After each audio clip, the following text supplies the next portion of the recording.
Okay guys, this is video 2 on the Eberlestock half track early edition, which is the best edition.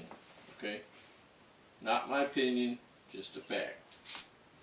Just the facts, Jack. Just the facts. Alright. Set that there. It'll start squawking when I'm out of time. Okay, so let's talk about this Eberlestock half track. Why do I like this early edition?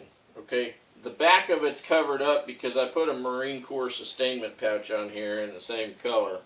Alright, this is 500 denier. I wish it was 1,000, but I can't have everything, right? Why do I like the early edition half track? I like it because it actually has webbing, 1-inch sewn PALS webbing, okay, with all of these bar tacks, okay. That is the main reason, and it is also the main reason why I have no interest in any of their modern offerings, because I do not like the 3D cutout slotted material stuff that they're offering. This is stronger, I guarantee you. They did a video, I saw it just recently actually. This video has no bearing on why I nabbed this from my buddy. Okay, has no bearing on that whatsoever. I saw the video after. As a matter of fact, I saw the video like a few days ago. I've had this a couple weeks now. In the video, they hung over 1,000 pounds off of a half track. Weight, they hung it all over. They just clipped a plate here, a plate there, you know, directly to the bar tack webbing and whatnot, and it held over 1,000 pounds before it gave way, and it gave way in the shoulder area up here. Okay, did not give way anywhere else. None of the bar tacked webbing gave out. Nothing. It gave out up there. You can go watch the video. Make your own decision. But this PALS webbing bar tacked on there with 1-inch webbing and everything bar tacked. This is the reason. This is the main reason why I like this earlier model half track.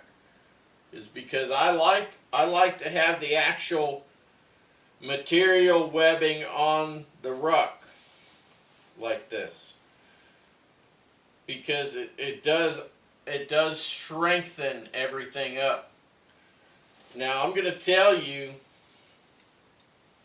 from my research, not from hearsay, not from listening to somebody else, that the 500 denier material has a tear strength of just under 300 pounds.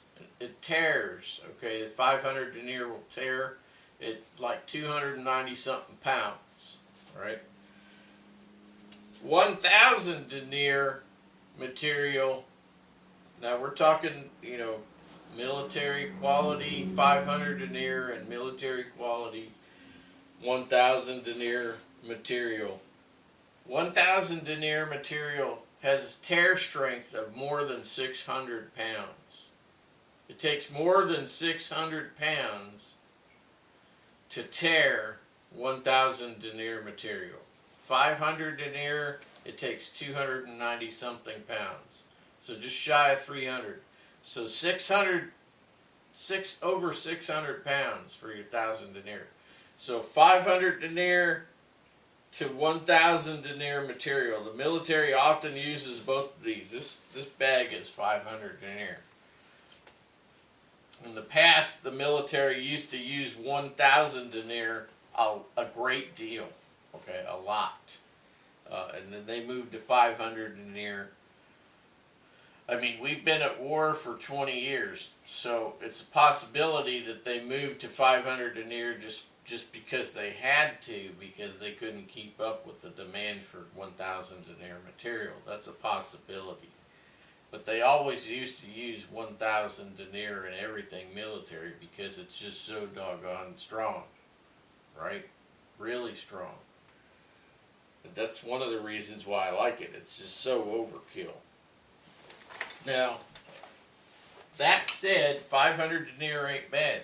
I mean, look at your old Alice packs, right? Alice packs still going strong from the 70s. 70s and 80s, Alice packs still around. You know, doing the deed. So, this pack is very, very well thought out. Very well thought out. It's especially good for the winter soldier because if you're into the Nordic style of winter training, winter warfare, then you will understand that you're going to carry a pack on skis. You're going to carry a pack on, you know, with snowshoes.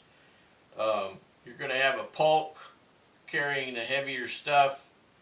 Okay. So when you look at this pack is almost like it was designed specifically for Nordic skiing. Okay, military.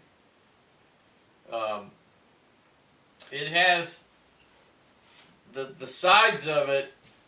It has a pass-through that goes all the way through, from top to bottom. As you know, you could put a ski through there, right? Or a couple of poles. Okay, whatever you like. It has a actual pocket that goes all the way down here. Okay, it's pretty decent size. You could probably stuff a one-man bivvy shelter in there. It is equipped also with the hydration clip, and it's actually got two in case you want to run 4 hydration bags. It's got 2 on each side, and the other side is mirror image of this one. So that's how you get the 4, right? 2 and 2 is 4. It's not 2 and 2 is 5, like that new math, which is, well, we won't go there. So on the other side there is also a hydration clip. Okay, not that I would use it for that. I mean, if I got a tunnel, I'm going to make use of it. I am. I'm not going to be wasting my time with water in there. Then, on the outside, you have this guy. Okay, so you got a nice full pouch there. No quote-unquote drain in the bottom. I hate those things. When companies put a hole in the bottom of a pouch like this, I sew them up. I don't want a hole in the bottom. I don't. Okay, so another nice thing. You got a draw tight here. See that? So I could draw that pouch tight. And it's actually got a barrel lock here that is attached to the rucksack. So when I pull this, right, I can pull that tight and I don't have to worry about anything with my barrel lock because it's just there. Okay. There it is. Now, there are PALS webbing on the side the sides here, both sides. Okay, very nice.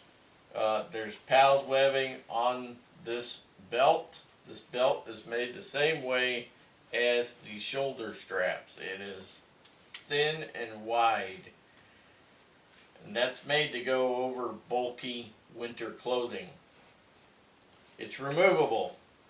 A lot of guys struggle with removing belts like this. There's no struggle, guys. Get a ruler or a yardstick.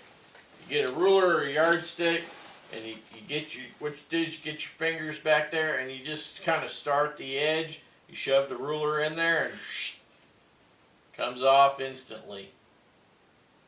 Make sure you put your hand in between when you're doing that so that it doesn't go back together. Okay, and then just gently pull it out. That's all there is to it. Alright? You heard it here.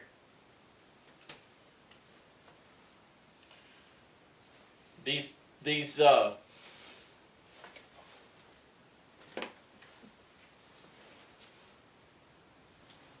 poles, like down here, okay, there is a pole on the very bottom, right? I don't like those. I'm going to take them all off, and I'm going to put paracord, right? So these little plastic poles are going to come off.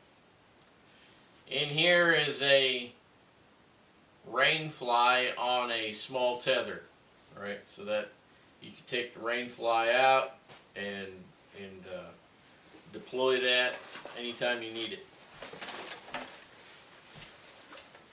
On the very top, you'll notice right here, there's these Velcro dealies, alright?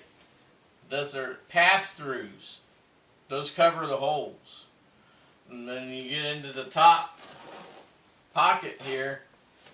It's like Claymore style pouch. There's pass-through in here, okay, that goes into the main body of the Ruck. Alright. So, hello. And then right here, just inside, there's the pass-through there. Okay, there's a pass-through goes in the main body of the rucksack.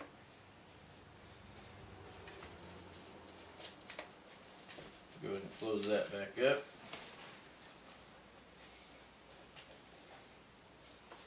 Sometimes you can kind of see that this is a way to open here. So a lot of guys will say, "Oh, that's for a hydration bladder." Oh, you could use a hydration bladder, but the thing is that, guys, not everybody puts hydration bladders on the inside, on the back, in the Ruck. I don't. Number one, makes it hard to deal with my hydration bladder. Number two, takes up valuable space in my rucksack. So if I have to haul a lot of ammo, right? If my mission calls for a lot of ammunition, then I want room for ammunition. I don't care about a hydration bladder in there. I put the hydration bladder on top of my kit inside and just throw the hose out and attach it to my shoulder. That's the way you got to think about things. You have to have priorities. People constantly remark when they see old footage from Vietnam. Wow, those guys were thin. Those recon Marines and SEALs and LRPs and whatnot, those guys were all really thin. Well, the thing is that they didn't concern themselves with taking a lot of food, even if they were going for several days. They ate crackers. They ate crackers and cheese, stuff like that. Something small and light. They were more concerned with having ammunition, claymores, things like that. They were more concerned with having mission-specific equipment and a lot of ammo. Because those smaller units, they had to be able to fight their way out of a hot situation. Okay? So, when you talk about loading up the rucksack with a bunch of water bags, I'm like, no. No thanks. I'm going to put that water on the top. I'm going to shove it in the top pocket probably, right? Well, not in this one. I mean, this is more or less a winter bag in my opinion. But top loader, I'm going to have that bag right on top. It's going to be in a carrier bag to where I can tie it in, or I can whatever, right? And I've only recently in the past few years gone to a water bag as part of my kit, right? I'm a canteen guy through and through. But if you're going to have water, the water has